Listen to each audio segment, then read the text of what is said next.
It was early September. When Daniel Cross came back to Fairview, South Carolina, college had barely started. The dorm felt foreign to loud, to cold, to unfamiliar. Didn't plan the visit, he just came a Mabe. It was the ache for silence, maybe it was the unread message sitting in his phone from someone he hadn't thought about in months.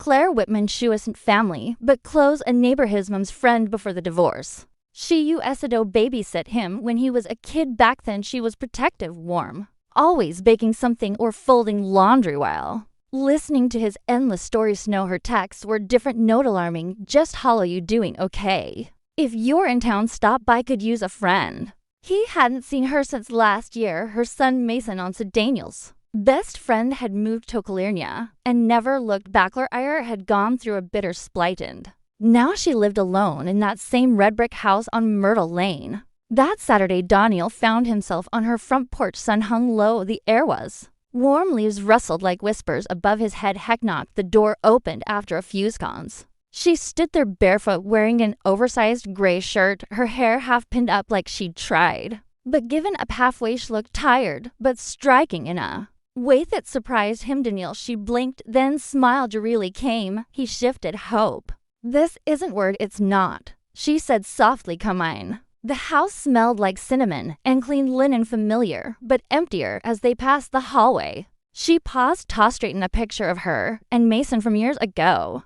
Her fingers lingering on frame before she moved on. The living room hadn't changed. Same couch, same lamp with the crooked shaded. Daniel sat while Claire disappeared in Toth kitchen tea. Or lemonade, she called. Tea please. She returned with 2 glasses and settled across from him. Her legs folded under her. She took a sip and gave a small smile. You've changed, she said in a good way, more grown. He chuckled. That's what 4 weeks of laundry and microwave dinners will do to you. Silence stretched between them. It wasn't thievy, just waiting game. Glad you came, she said finally. It's been hard, la tell you, figured, he replied. Your message doesn't like. Something was off. That's not just being alone, she said. It is quiet after everything ends. I walk into rooms and feel like I'm disappearing. Nodded, unsure of what to say. You are always observant, she added. Even when you were little, you noticed things.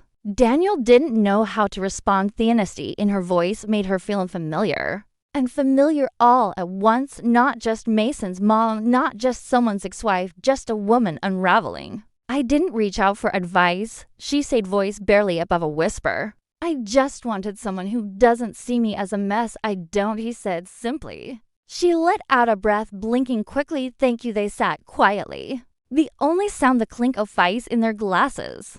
Daniel glanced toward Mason's old room. The door was cracked. Poster still hung. A guitar case leaned against the wall, untouched. Tempest frozen in corners. You don't have to talk about him, he said. He don't want to, she answered. I'm trying not to live back there anymore. He waited. Her eyes flickered toward the window. I started therapy, she murmured, but she just nods and writes. I don't want to be studied. I want to be heard. You are, Daniel said. Right now?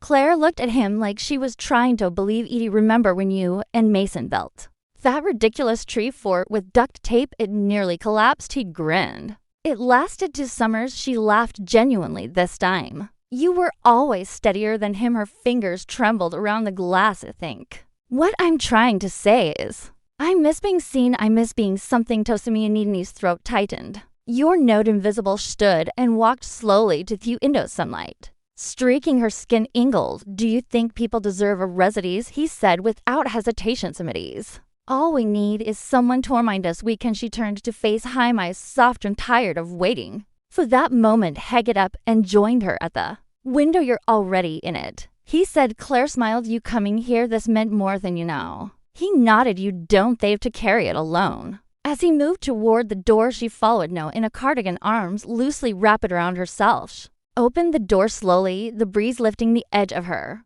sleeve. You used to come here after school when you were upset, she said. I'd make sandwiches and tell you it would all be okay. We're right, he smiled. I still am, she whispered, and he stepped onto the porch, pausing. I'll come back soon. I'd like that. Door closed gently behind him, walked toward his car.